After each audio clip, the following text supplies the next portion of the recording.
As we get around the anniversary of our church, I always like to go back and kind of process some of the experiences that we have gone throughout all these years of ministry. And I can go back to the first time I heard God speak in my heart about launching and leaving the beautiful church that I enjoyed pastoring along with my parents for 13 years. And I remember that. I remember the challenges of walking away and then starting afresh. But probably about 5 years into our existence, it was Mary and I, all four of our kids were born. And we lived way down about Southwest 168th, almost 70th Street, down south. And we would get up in the morning, had this Suburban, and we'd do our best to hustle up on Sundays, trying to get all four of our kids dressed, all four out the door, be ready for ministry, because when we got here, Mary was leading the worship team. She was on the keyboards. It was all her, getting ready for the sermon because the preaching was mine. We had one staff member at the time, Desiree was on staff. We didn't really have any other staff members, but we had a wonderful group of volunteers, and we were probably about 200 people at the time. And so whenever we would get in the car, it was always like hell on wheels, man. Just get ready. Let's get to church the best we could. We didn't know what the kids would dress like. We didn't know what food they'd be getting. I mean, it was just crazy. So we'd pull up to church, and thankfully, our wonderful leaders and volunteers would come out and help us unload the car for us to go in and get ready for the service. So there was one of those Sundays, it was crazy, and we get to church, they take us, they unload the car, pull the car around the back and park. About 30 minutes later, one of the volunteers comes running in with a screaming, crying Gabby, because we had left Gabby in the back of the Suburban asleep. Now, Gabby, when she got up that morning, evidently was super tired, so what we didn't know was she climbed out of her baby seat, or kid's seat at the time, and climbed into the back of the Suburban, covered herself with clothes. So it wasn't just our mistake, our fault. We didn't lay her back there. She went to sleep, but we sure forgot her for about 20 minutes when we pulled up to church. And man, was she having a fit. All because we had left her alone. And she was old enough to feel heartbroken that we forgot about her. I think all of us would agree, nobody likes to feel overlooked or left out. And yet, what we see in this particular Bible chapter of Titus is a man who was told by Paul, I'm going to take everybody that's on the team and bring them to me to train and pour into, but I'm going to leave you in Crete, in the back of the Suburban, until we return. Now, when we're looking at this particular chapter of the Bible, it's a small book. It's actually a relatively obscure, forgotten book, because it's not something that we read and go to for inspiration. But we're drawn to the identity of this man, Titus. I mean, who is this man? Because if you have any knowledge of the Bible, you haven't heard of him before. Even in all of the writings of the book of Acts, where Paul goes through many of his journeys, he talks about certain assistants or people who would go with him on the journeys. But that's not true with Titus. And yet, Paul refers to him as his son in the faith. So there was a unique relationship there that you and I are pretty much unaware of. So Paul writes this letter to Titus, not to the church. This one is more specific to a man. In this letter, Paul advises Titus about the qualifications to look for in the leadership of the church, which makes sense because he is continually building a strong church there. And I wanted you to hear that because, quite frankly, that is the fuel. Those qualifications are the fuel that we as leaders and me as a pastor use to make sure that I'm living appropriately outside of church so that I can lead inside the church effectively. But then, after he lays that out, Paul warns Titus of the reputations of those who are living on the Isle of Crete. And then, before he closes, he encourages Titus to return to him for a visit, showing that Paul has this continual discipleship relationship with Titus as a young man that he's wanting to lean on to help lead the church.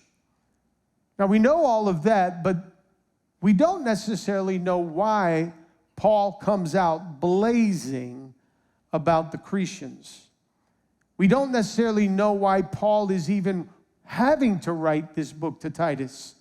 I mean, we haven't heard about Titus at all in any of his writings up to this point. And now there's specific letters being written to this man, which then could cause us to think that evidently Titus, who was put there to help oversee the church that Paul himself had established, was communicating with Paul in letters of his own.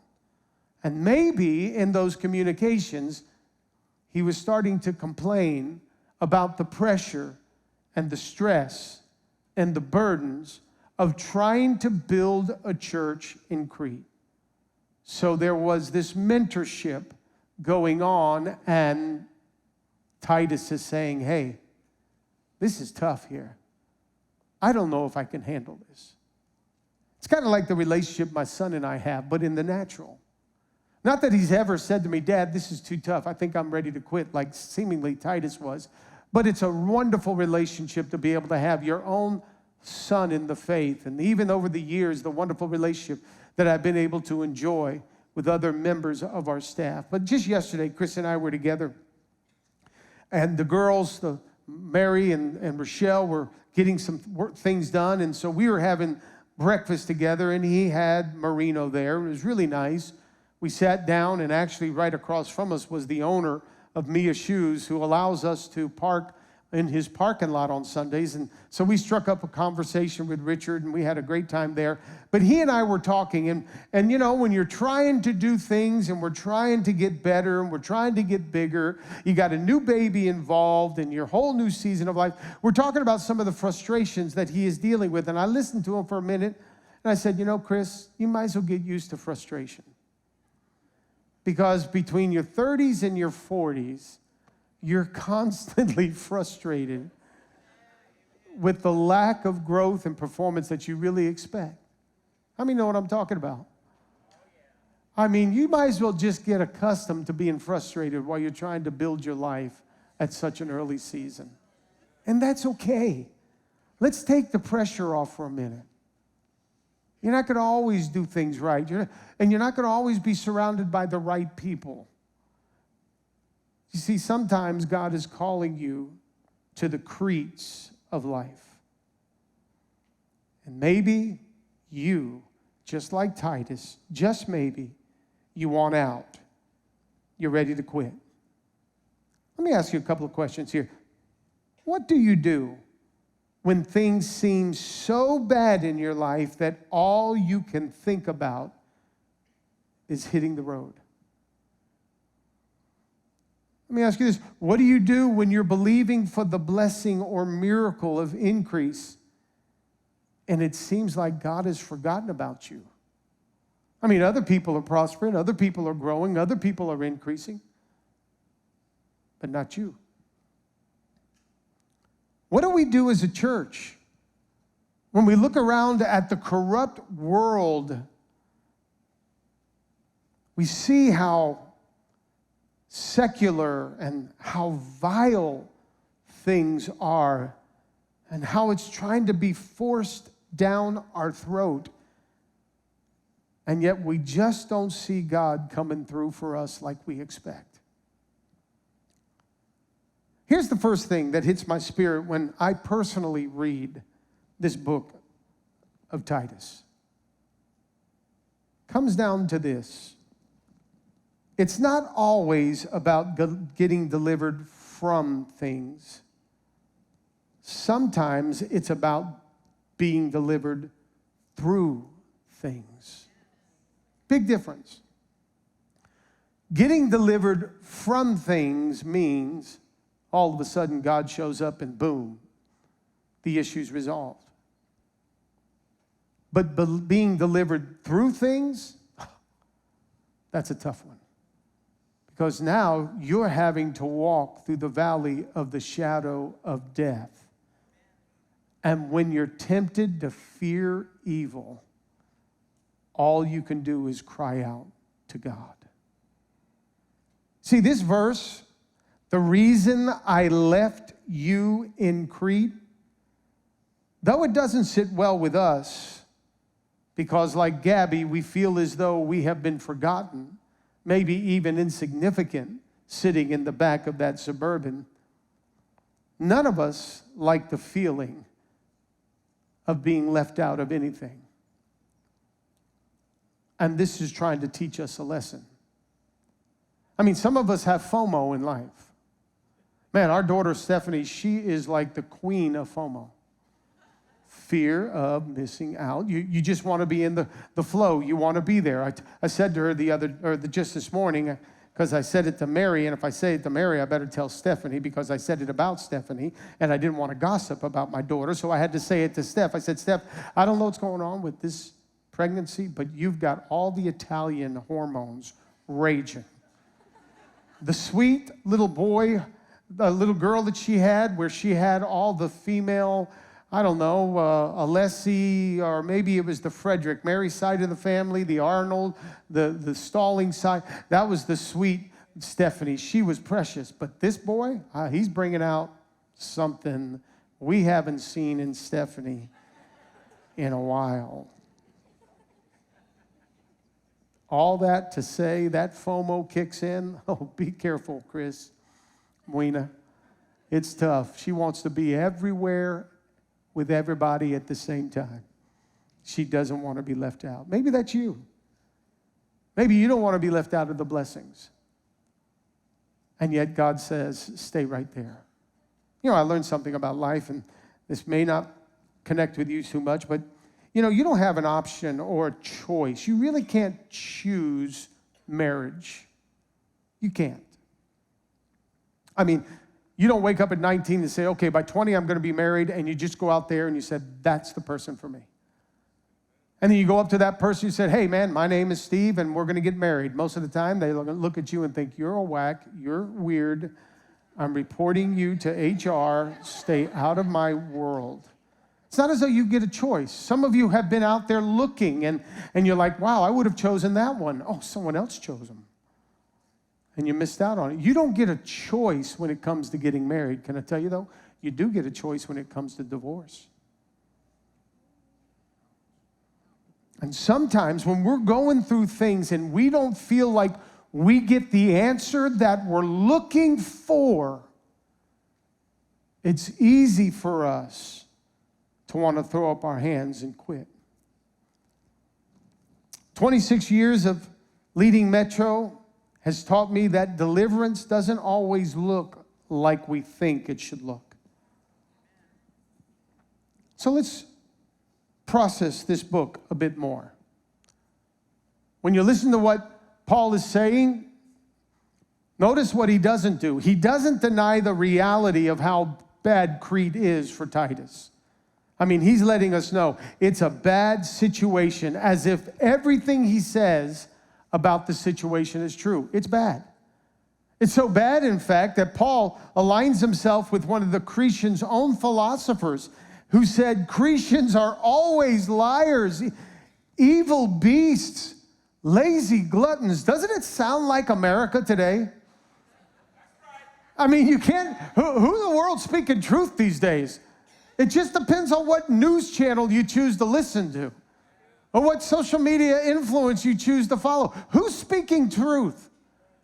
And the stuff that's being taught in schools, I mean, our own Dade County school system this week was looking to dedicate the month of October as LGBTQRSTUVWXYZ Awareness Month.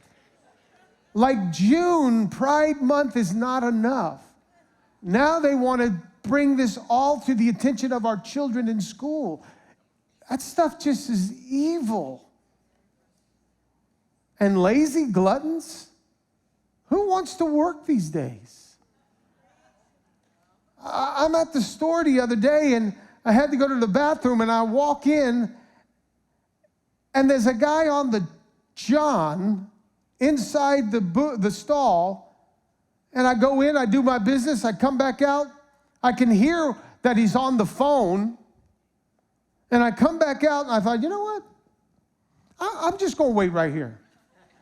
I'm going to see how long it takes this dude to take a number 2 or 1 and 2, whatever he's doing.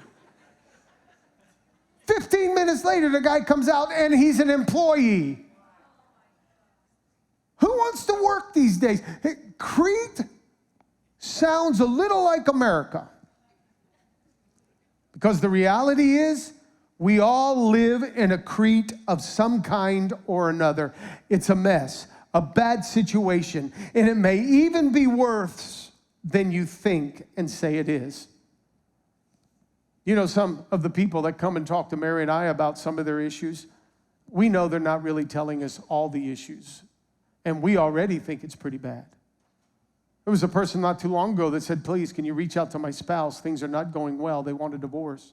And they went in. I said, well, tell me a little about the situation. They went into the situation. They told me their side of it. And it was bad. I'm telling you, it was bad. And it was sad that it was that bad. That a couple can come to this church for so long and things not get any better at home. And so I said, yes, I'll reach out to the other spouse. I did that, got on the phone, and after I heard that side of the story, it's like, oh my gosh, this is really bad. And now I don't know who to believe because both are guilty, which should teach us all a very good lesson. It takes two, baby. It takes two, baby. It's tough. And we laugh about it here on Sunday, but when a home is about to be destroyed, it's not funny. It's sad and it's bad. So let's start to settle this up front. Crete isn't just an island in the Mediterranean somewhere where Titus was trying to build a church 2,000 years ago. No, Crete is all around us. Which is why, for the last 26 years, God says, here's where I want Metro. Because we're the Tituses of the world. We're called to reach the Cretians. But let me show you now how Paul, what he has to say to us about living our lives in Crete. Pretty much none of us know the mission. We know the work. We know what we're called to do. So what do we do in the midst of all of this?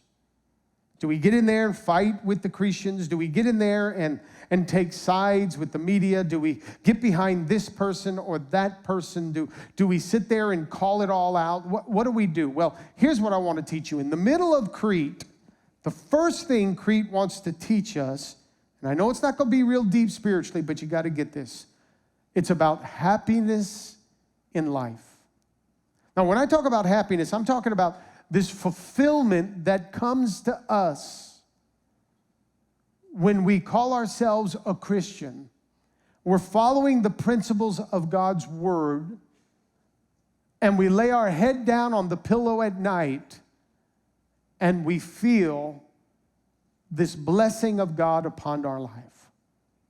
And though we have wants and desires, those things are not leading us. But a fulfillment comes upon us knowing that our relationship with God is what's first and foremost. That's how I want to describe happiness. It's not just about laughing. It's not just about a smile.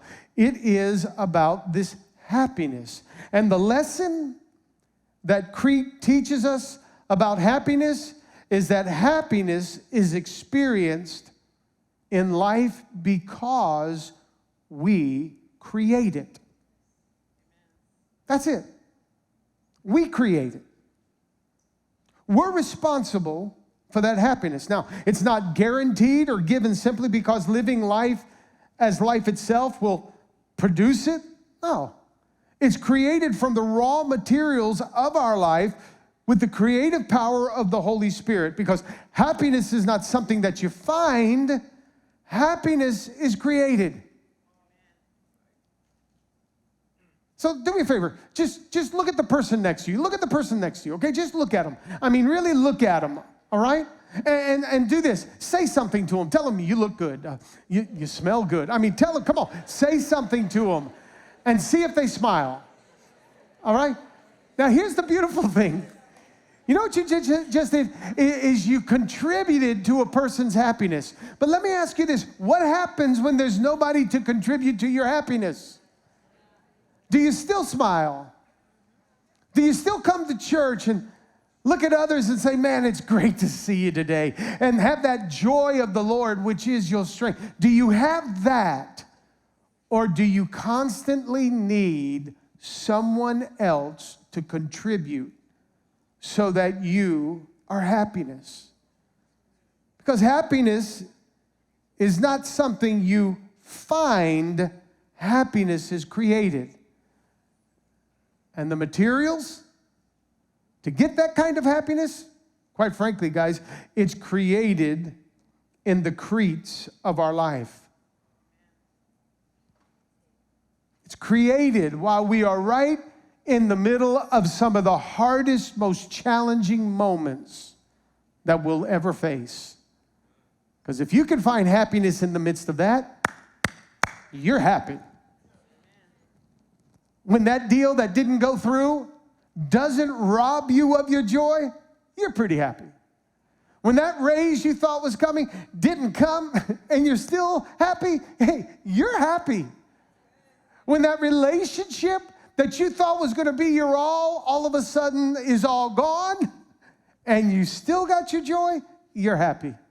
Why? Because circumstances didn't create your happiness. You created your happiness. Because life, man, life could only give us circumstances.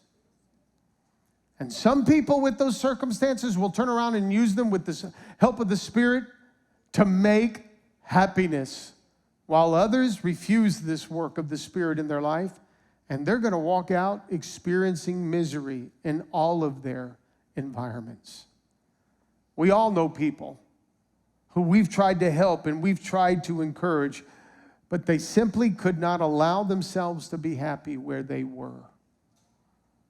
It happens on occasion here at our church.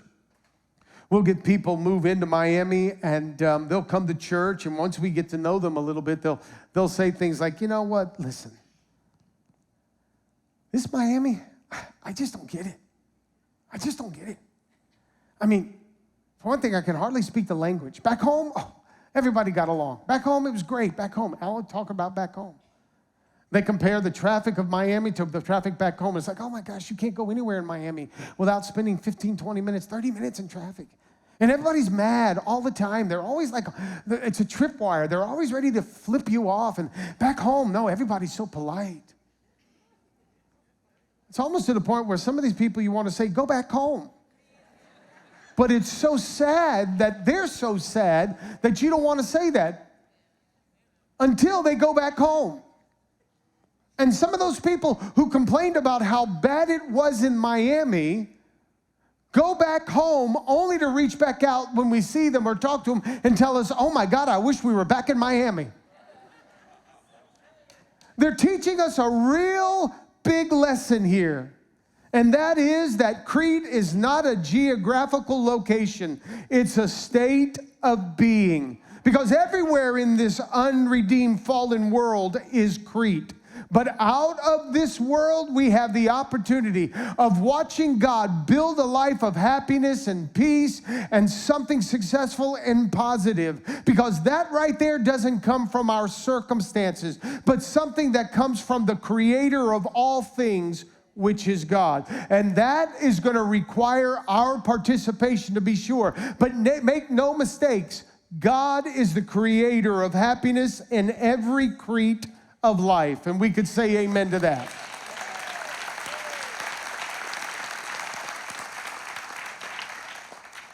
So the truth is that we've got to take away and learn. Wisdom says, never let our outward circumstances determine our inward happiness.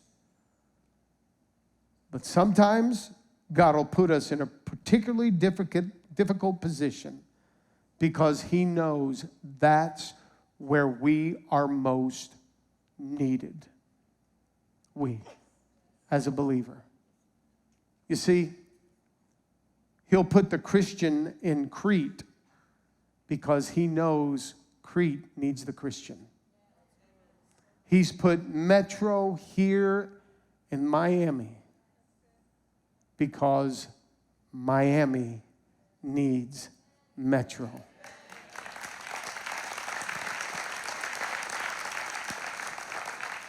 So Paul says, that's why I left you in Crete, so that you might put what remained into order.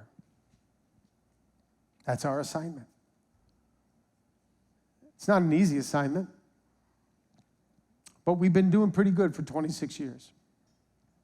And we're going to do even better come next year, and the year after that, and the year after that, because we know our assignment in Crete. It's like people will sometimes ask Mary and I, how do you put up with the problems of people in the church? Well, we can compare it to a doctor who takes this oath that he's going to be there to make sure people are taken care of in their health. But can you imagine a doctor saying to us, I'm so sick and tired of hearing people stories about being sick. Can you imagine a doctor, that's his education, him saying to us, I'm sick of people. Like the doctor, we wouldn't exist if it wasn't for sick people. There wouldn't be the need of a church if it wasn't for sin-filled people. And guess what? I know some people say, oh my gosh, the church is filled with jacked up people. Church is filled with wackos. Oh my gosh. Well, the last I saw, pretty much every restaurant I go to,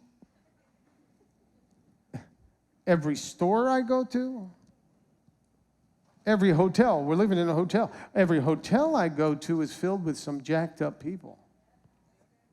It's not the church filled with jacked up people. The world is filled with jacked up people. Have you seen the news lately? But this is where we have been called. All of us could make a long list of things that we don't like about life, or a long list of things that we don't have. I don't have a car like that person has a car. I don't have a house like that person has a house. I don't have shoes like that woman has shoes. I don't have a purse like that lady has, or that guy has a purse.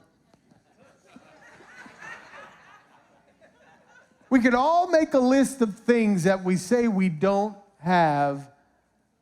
I don't have a marriage like that person. I don't have this. We could all make a list of those things. And we can talk about wanting bigger and better and focus on our lacks. And all that will do is cause us to be discouraged about our Crete. But can I tell you, our call is not to look at what we lack. Our call is to look at God, who is our supply. And after 26 years of Metro, He's called us to this place at this time because we're needed here now more than ever. And once we celebrate that, it's then that we can get busy going forward to do more and to grow and to prosper and to expand and to bless and to help. We can do more of that once we settle the fact that we're here in Crete and we're okay with being in Crete.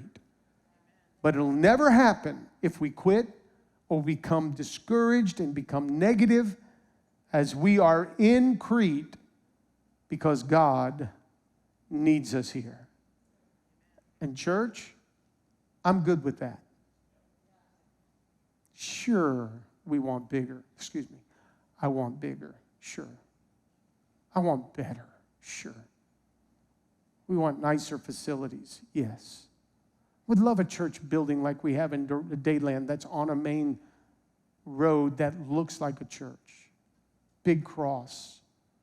And not necessarily a warehouse right now in Doral. Sure, we want those things.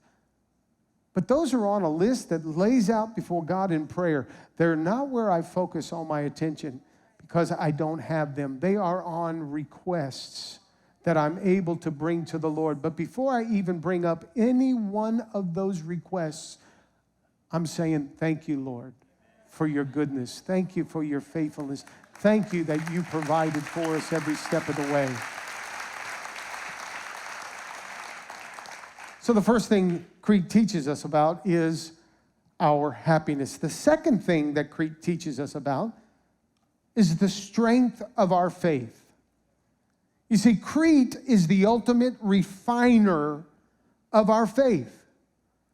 So here's a question that I want to ask all of you, because I ask myself this on a regular basis. I need to ask myself this, and I even say to our staff on a regular basis this same question. And here it is. Who is our provider?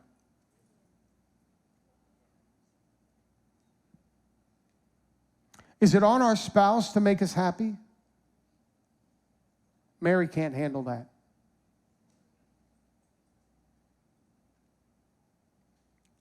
Who is your provider? And I can tell you, after almost 40 years of ministry and 26 years of building Metro right here, here's what it's taught me. And I'm going to be honest, I am so thankful for the men and the women that have been in my life personally that has helped me get to where I am. One of them is Pastor Mike. He'll be here today. And many, many years ago, the influence that he was in my life has helped me to be the person that I am today and the leader that I am today. I'm thankful for those early years with my dad. Even though some of those were tough years, I'm grateful for that. And I'm grateful for the staff. I'm grateful for the friends. I'm thankful for the people that have been with us all these years. I really am. But I have to constantly go back and remind myself, God is adequate. God is enough. God is trustworthy. He's not just enough. He's more than enough, and he always comes through as a faithful provider. And I want to say this. If he was adequate for Titus, he can be adequate for you. So in order to really help you with this happiness deal and dealing with your Crete, focus on him, not on your circumstances. Make him your provider.